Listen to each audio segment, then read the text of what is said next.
Good morning. आज हम विनोबा भावे के आर्थिक विचारों का अध्ययन करेंगे। राष्ट्रपिता महात्मा गांधी के वास्तविक उत्तराधिकारी व उनकी विचारधारा को कार्य रूप प्रदान करने वाले राष्ट्र संत विनोबा भावे का जन्म महाराष्ट्र के कोलाबा जिले के गोगादा नामक ग्राम में हुआ था। विनोबा के पिता नरहरि भावे आधुनिक विचारों के व्यक्ति थे। औद्योगिक शिक्षा में उनकी गहरी रुचि थी। विनोबा भावे पर सर्वाधिक प्रभाव उनकी माता का पड़ा, जो धर्मपरायण भारतीय नारी थी।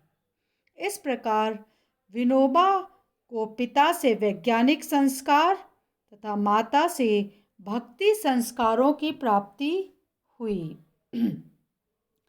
विनोबा कुशाग्र बुद्धि के थे। उन्होंने 10वीं हाई स्कूल की परीक्षा में गणित में 100 में से 99 अंक प्राप्त किए थे, लेकिन उनकी आध्यात्म के प्रति रुचि ने उनके मार्ग को बदल दिया और उन्होंने अपने मैट्रिक व अन्य सभी प्रमाण पत्रों को जला दिया और आध्यात्म की ओर आगे बढ़े और सर्वप्रथम हिंदू विश्वविद्यालय के उद्घाटन के अवसर पर गांधी जी के भाषण से विनोबा बहुत प्रभावित हुए। विनोबा ने गांधी जी से पत्र व्यवहार किया और साबरमती आश्रम में प्रवेश के लिए गांधी जी से आज्ञा ली। विनोबा भावे ने गीता, उपनिषद, ब्रह्मसूत्र, योग दर्शन आदि का विशद अध्ययन किया और साबरमती आश्रम से पूर्ण रूप से जुड़ गए। विनोबा जी पूर्ण रूपेण गांधी जी के प्रति समर्पित थे।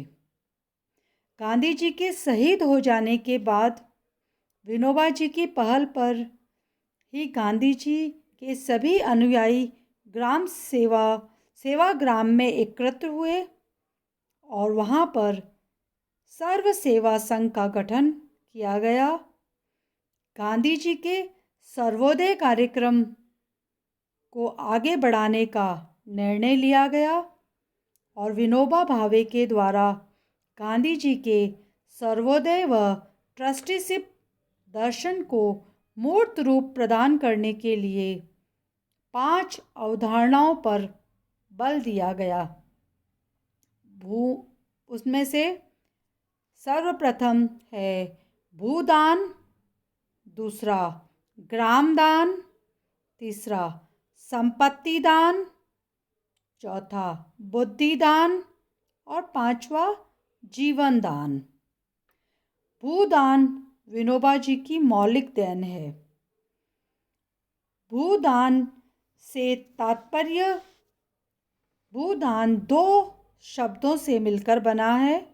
भू अर्थात भूमि और भूमि से आशय वस्तुतः कृषि भूमि से है और दान का शाब्दिक अर्थ है स्वेच्छा से आपके अधिकार में जो वस्तु या सेवा है वह दूसरे को सौंप देना। दान एक स्वैच्छिक प्रक्रिया है जो कि किसी दबाव या कानूनी प्रक्रिया के अंतर्गत नहीं आती है। इस प्रकार भूदान का आशय स्वेच्छा से भूमि का दान और विनोबा जी ने इस कार्यक्रम के द्वारा लोगों को जोड़ने का प्रयास किया। कोई भूमिपति अपनी अल्प भूमि में से एक हिस्सा भूमिहीनों को दान करे तो वह विनोबा जी के अनुसार भूदान है। यहाँ उल्लेखनीय यह है कि विनोबा जी ने पहले भूदान यज्ञ का प्रारंभ नहीं किया, अपितु पहले उन्हें भूमि दान में प्राप्त हुई। फिर उन्होंने भूदान यज्ञ का प्रारंभ किया। भूदान यज्ञ का प्रारंभ कैसे हुआ? विनोबा जी ने शिवरामपल्ली, जो आंध्र प्रदेश के अंतर्गत है, सर्वोदय सम्मेलन हेतु सेवाग्राम से पद यात्रा प्रारंभ की। इस सर्वोदय सम्मेलन के अंतिम दिन विनोबा जी ने तेलंगाना जाने का अपना इरादा प्रकट किया। तेलंगाना की स्थिति उस समय अति विकट थी। वहाँ एक और साम्यवादियों ने और दूसरी तरफ सेना ने असुरक्षा की जटिल स्थिति पैदा कर दी थी।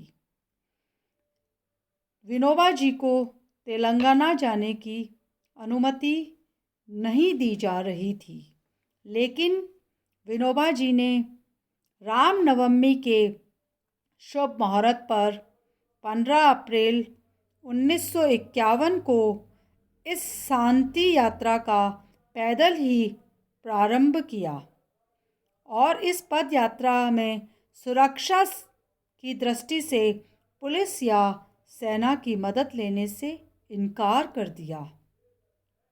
विनोबा जी पद यात्रा के तीसरे दिन नलगौड़ा जिले के पोंचमपल्ली पहुँचे, जो साम्यवादी गतिविधियों का प्रमुख केंद्र था। यह पोंचमपल्ली ही वह गांव है जहां से विनोबा जी का भूदान यज्ञ प्रारंभ हुआ। जैसे ही विनोबा भावे ने गांव में प्रवेश किया, सबने उनका वैदिक मंत्रों से स्वागत किया और कुछ देर बाद उन्होंने गांव में विश्राम करने के उपरांत वह लोगों के बीच उनकी स्थिति जानने के लिए गांव में पैदल ही चल पड़े। सर्वप्रथम जब वह हरिजन बस्ती में पहुँचे तो वहाँ पर हरिजनों की हालत अच्छी नहीं थी। उन्होंने विनोबा जी को घेर लिया और कहा, हम बहुत गरीब हैं, बेकार भी हैं, इसलिए आप हमारी कुछ मदद कीजिए। विनोबा जी ने कहा, मैं किस प्रकार से आपकी मदद कर सकता हूँ? तो उन्होंने यह कहा कि आप हमें सिर्फ ज़मीन दिला दीजिए, हम उस पर मेहनत करेंगे और अपना पेट भरेंगे। विनोबा जी ने सोचा, मेरे पास तो ज़मीन नहीं है, मैं इनको कैसे ज़मीन दिला सकता हूँ। उन्होंने सबसे कहा, अभी आप सब बैठ जाइए, मैं कुछ सोचता हूँ, उसके बाद आपको जवाब देता हूँ। सभी एक जगह पर बैठ गए और कताई करने लग गए। जब कताई समाप्त हुई तब विनोबा जी ने हरिजनों की तरफ देखा कि अब मैं इन्हें क्या जवाब दूं। लेकिन कुछ ही देर बाद हरिजनों में से एक उनका प्रतिनिधि खड़ा हुआ और उन्होंने कहा, हम 40 घर के आदमी हैं और हर परिवार के लिए 2 एकड़ ज़मीन हमें चाहिए, अर्थात 80 एकड़ ज़मीन हमारे लिए काफ़ी होगी। विनोबा जी गहरे सोच में पड़ गए। उन्हें कोई हल ही नहीं सूझ रहा था। इसलिए धीरे से उन्होंने कहा, मैं सरकार से बातचीत करूँगा और देखूँगा कि आपको कुछ ज़मीन मिल सकती है या नहीं। तभी उन्होंने अपने सामने बैठे हुए सभी लोगों की ओर देखा और मुस्कुराए। भीड़ में से एक आदमी, एक स्थानीय कार्यकर्ता खड़ा हुआ जो था रामचंद्र रेड्डी। उन्होंने विनोबा जी के सामने हाथ जोड़कर बोला, महाराज, मेरे पास कुछ ज़मीन है और मैं उसे देने के लिए किसी सत्पात्र की तलाश में हूँ। मेरे पिताजी की इच्छा थी कि 200 एकड़ ज़मीन में से मैं आधी ज़मीन योग्य पात्रों में दान दे दूं। मैं सोच ही रहा था कि क्या करूं, परंतु कुछ सूझ नहीं रहा था। आज का दिन मेरे लिए सोने का बनकर आया है। कृपा करके 100 एकड़ का यह दान आप स्वीकार कर लीजिए। न तो विनोबा भावे को और न ही उनके साथियों को विश्वास हो रहा था, परंतु रामचंद्र रेड्डी तो हाथ जोड़कर ही खड़े थे। वे विनोबा जी की मंजूरी की राह देख रहे थे। विनोबा भावे भाव विभोर हो गए। यह तो सचमुच चमत्कार ही था। हरिजनों ने तो केवल 80 एकड़ जमीन मांगी थी और दानदाता 100 एकड़ जमीन दे रहा था। फिर विनोबा जी ने हरिजनों से कहा, यह 100 एकड़ जमीन आपकी हुई।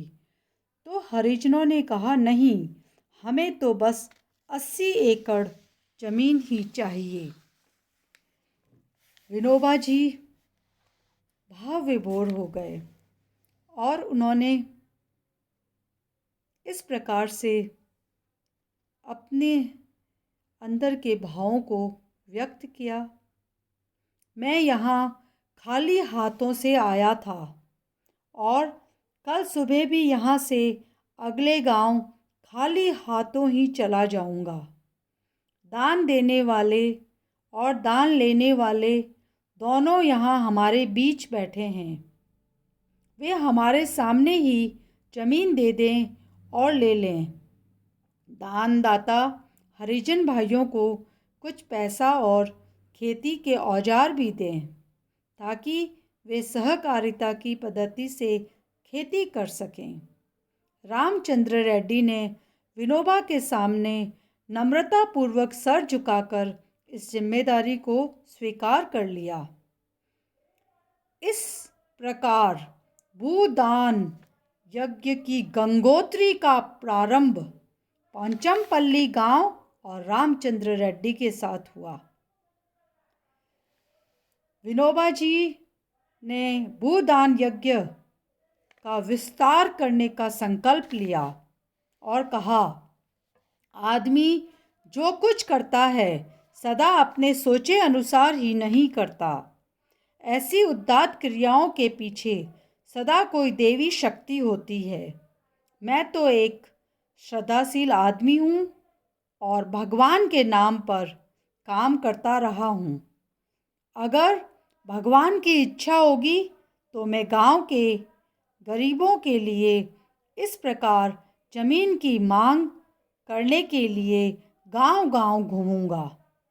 इस प्रकार से विनोबा भावे ने भूदान यज्ञ का संकल्प किया था। भूदान यज्ञ का लक्ष्य क्या है? भूदान यज्ञ के संबंध में विनोबा जी के विचारों को और विस्तार से हम अगले लेक्चर में देखेंगे। Thank you.